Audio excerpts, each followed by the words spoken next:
Welcome back to another technical deep dive here in the debug zone.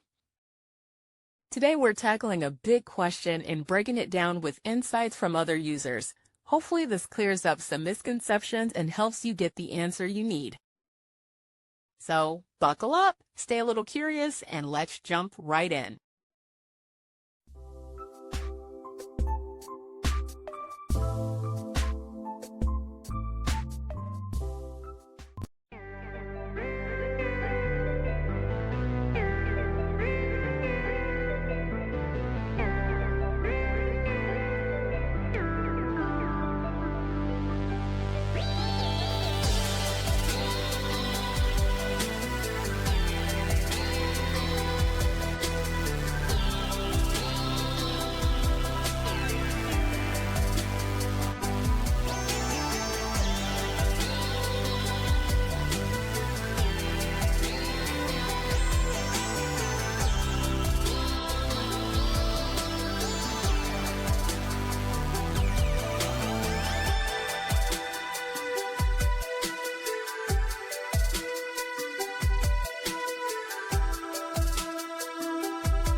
And that's a wrap.